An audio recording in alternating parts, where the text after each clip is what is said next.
देवियों और सज्जनों, जगदीश सोशल मीडिया नेटवर्क में आप सभी का दिल से स्वागत। प्रतिदिन के अनुसार प्रस्तुत करते हैं स्वामी वासुदेवानंद जी सरस्वती इनके अमृतमय वाणी द्वारा विष्णु सहस्त्र नाम प्रवचन। प्रथम नमन आपको। जय गुरुदेव।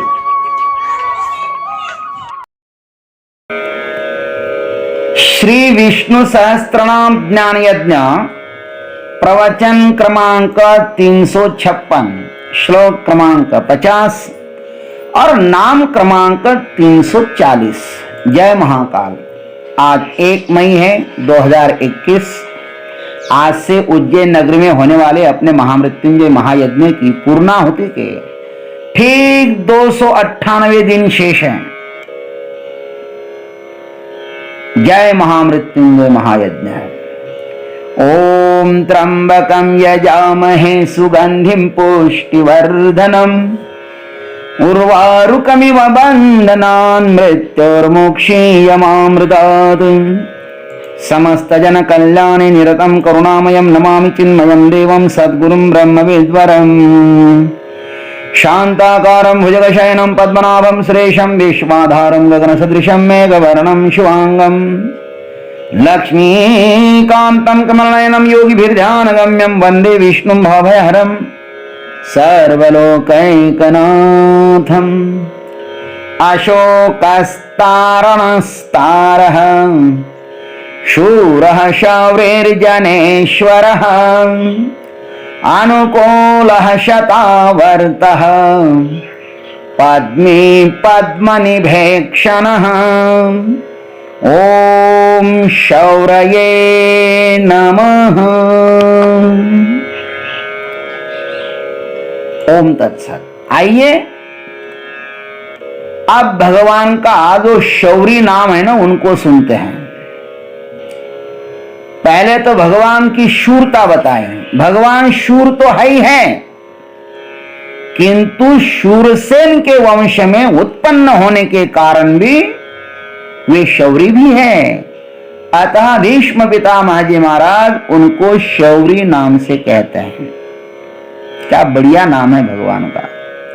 शौरी का अर्थ है शूर के पुत्र वसुदेव और वसुदेव के पुत्र वासुदेव।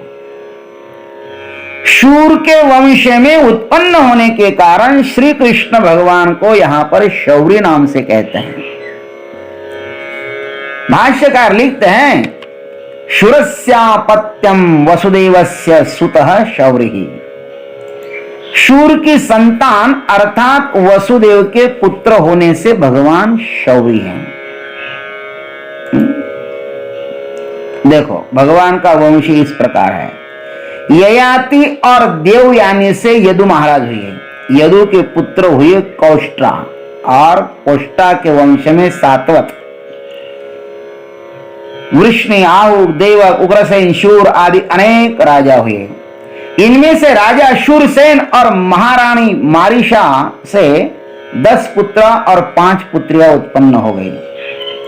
10 पुत्र कौन कौन से? उसमें से एक वसुदेव मुख्य है।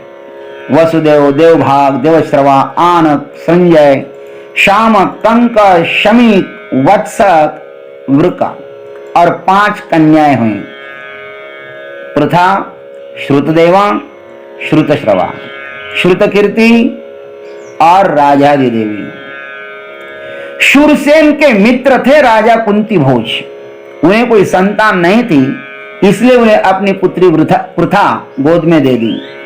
इसलिए पृथा को कुंती भी कहते हैं। उसका विवाह राजा पंडु से हुआ और पांडव उत्पन्न हुए। शूरसेन की पुत्रियों के घर में ही जय और विजय ने जन्म लिया। वही जय और विजय राक्षस बन गए। हिरण्याक्ष और हिरण्यकशिपु, इसमें दंतवक्र अशिशुपाल हो गए। करुष देशाधिपति वृद्धश्रमा और श्रुतदेवा के घर में दंतवक्र ने जन्म लिया और चेदी राजा दमघोष और श्रुतश्रवा के घर में शिशुपाल के रूप में जन्म लिया। अब ये दो राक्षस श्री कृष्ण के ही मौसेरे भाई थे, अर्थात शूर के पुत्र के घर में भगवान प्रकट हुए और पुत्रियों के घर में राक्षस पैदा हुए। श्री कृष्ण का महत्व इन दो राक्षसों ने ही बढ़ाया। शूर और उग्रसेन ये दोनों सगे भाई थे।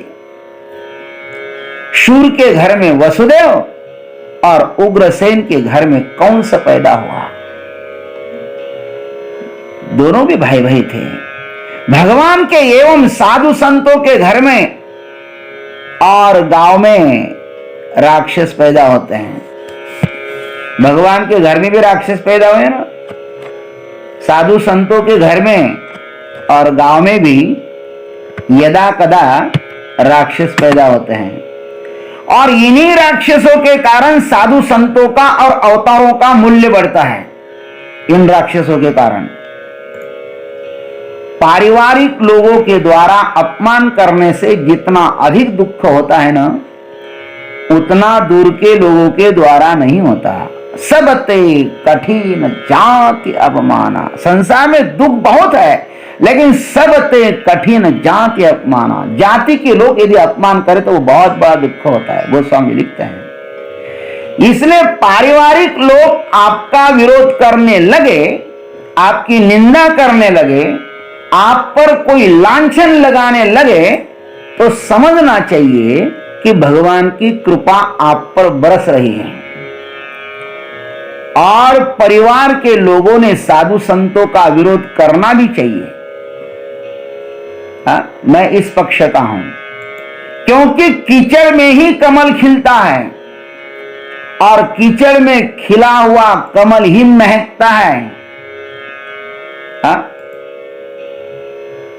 प्लास्टिक का जो कमल होता है ना, उसको सुगंध नहीं होता, लेकिन जो कमल कीचड़ में खिलता है ना, उसमें सुगंध होता है। और उस कमल का उपयोग दूर रहने वाले सारभोगी भ्रमरों को होता है। किसको होता है? दूर रहने वाले सारभोगी भ्रमरों को होता है।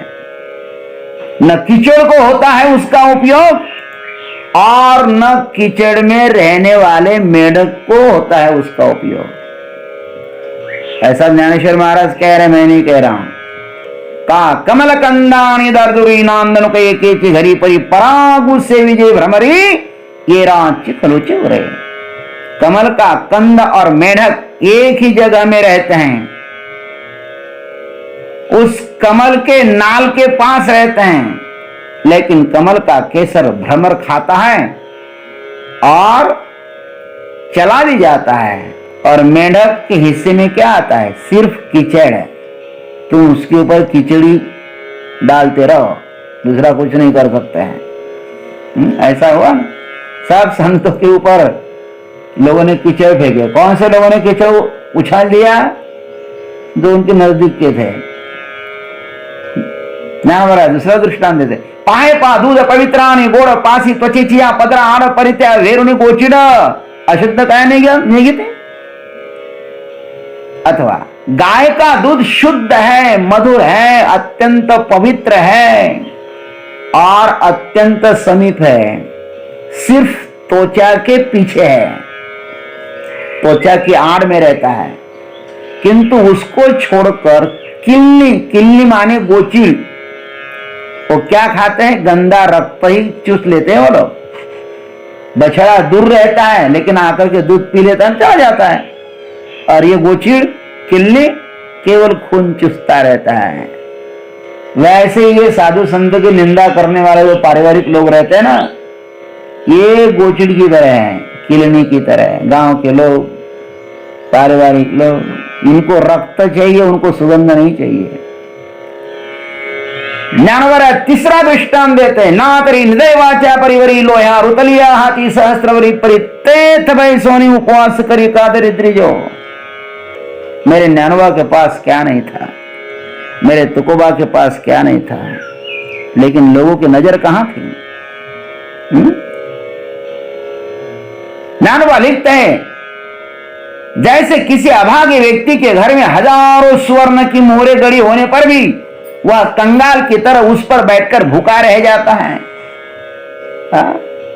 उपवासी रह जाता है, लेकिन उस महात्मा को जान नहीं पाता। उसके पास अमृत भरा हुआ है, उसके पास अमृत है, कहीं अमृत पाने के लिए जाना नहीं पड़ता, लेकिन उतनी ताकत कहां है, समर्पण कहां है, वो तो निंदा करता है उसकी।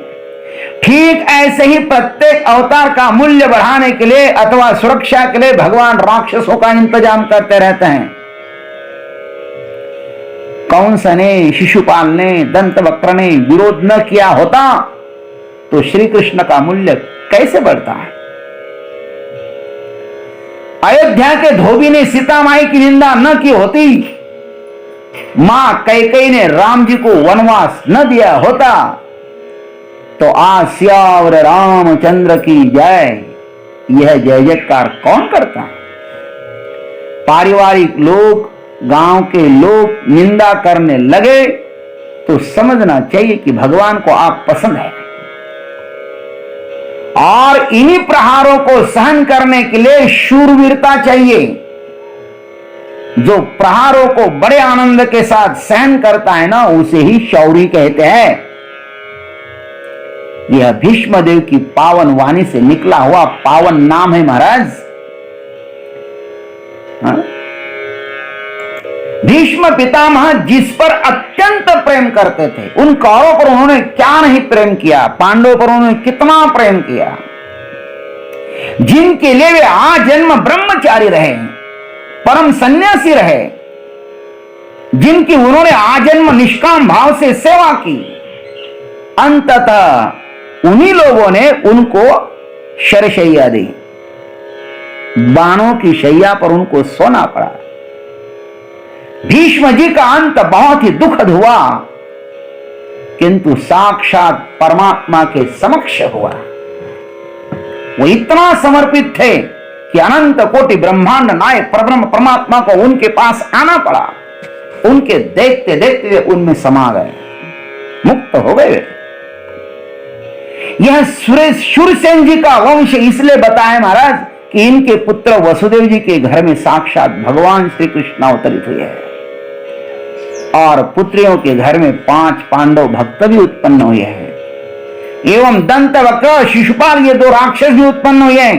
कहने का तात्पर्य यही है कि बीज तो एक ही है, किंतु फल 3 प्रकार के कैसे लगे। यह सब भगवान की लीला है मेरे भाई। वे कर्तुम अकर्तुम और अन्यथा कर्तुम हैं, शक्य है उनके लिए, अशक्य को भी शक्य बनाने वाले हैं मेरे परमात्मा। इसलिए तो उन्हें शूर कहते हैं, और शूरता जिसमें लबालब भरी हुई है वही शौर्य कहलाता है। भगवान ने अपनी क्रीड़ा का स्थान शूरसेन का कुल चुना है। भगवान शूरसेन के कुल में खेलते रहते हैं महाराज, क्रीड़ा करते हैं, अतः यह कुल बहुत ही पवित्र है। पवित्रते कुल पावन तो देश जेथे हरि के दास जन्म घेती, कुलम पवित्रम जननी कृतार्था वसुंधरा पुण्यवती च तेन अपार सच्चित सुख सागरेस्मिन् लीनम परिब्रह्मणि यस्य चेतः। और महाभारत में क्या कुल की परिभाषा बताई है? इसका अर्थ है पवित्रते कुल, वो कुल पवित्र है, वो देश पावन है जहां पे हरि के दास जन्म लेते हैं। वह कुल पवित्र है, वह मां कृतार्थ है, वह वसुंधरा पुण्यवान है जिसके घर में हरिदासों ने जन्म लिया है। महाभारत में महाकुल की परिभाषा इस प्रकार बताई गई है।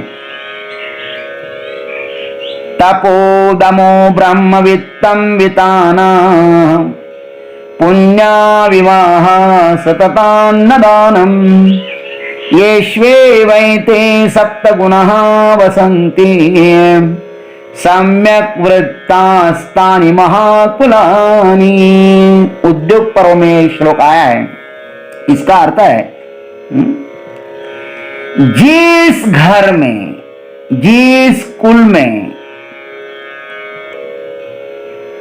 तप होता है, जिस कुल में इंद्रिय संयम होता है, वेदाध्ययन होता है, यज्ञ कर्म होता है, पवित्र विवाह होता है, सदा अन्नदान होता है और सदाचार होता है ना, ये 7 कार्य जहां पर सतत चलते हैं ना, उसको महाकुल कहते हैं। उसको क्या कहते हैं? महाकुल। इस शूरसेन जी ने बहुत पुण्य किया होगा, इसलिए इनकी तीसरी ही पीढ़ी में जो लोग पैदा हुए हैं ना, वे पूर्व जन्म के महान तपस्वी लोग थे। धर्मराज युधिष्ठिर, देवराज इंद्र, चंद्र, वायुदेव, अश्विनी कुमार, जय, विजय, शेष और नारायण, कश्यप, अदिति आदि बहुत से लोग, मानो पूरा का पूरा वैकुंठ ही इस कुल में अवतरित हुआ है। शूरसेन जी बहुत भाग्यवान हैं, इसलिए भगवान उनका शौरी नाम धारण करते हैं, शूरशौरी। इस नाम से भगवान हमें यह संदेश देते हैं कि मनुष्य में इतना सामर्थ्य है कि वह चाहे तो वैकुंठ भी अपने घर में बुला सकता है, लेकिन उसे अपने आचरण में शूरता दिखानी चाहिए। अर्थात अपनी जो इंद्रियों की सेना है उसको शूरता पूर्वक जीतना चाहिए। सर्वप्रथम अपने को स्वयं का ही मालिक बनाना है। भगवान स्वैराचार्यों के घर में अवतरित नहीं होते। भगवान का प्रत्येक नाम अपने भीतर सोई हुई शक्ति को जगाता है, इसलिए इस शौर्य को अपने भीतर जगाओ तो भगवान आपके कुल में भी प्रकट हो सकते हैं। ओम तत्सत। जय गुरुदेव, जय जगदीश्वर, जय जय महाकाल। अभी आप सुन रहे थे स्वामी वासुदेवानंद जी सरस्वती इनके अमृतमय वाणी द्वारा विष्णु सहस्त्र नाम ज्ञान यज्ञ प्रवचन का अगला भाग लेकर कल सुबह फिर उपस्थित होंगे। हरिओम।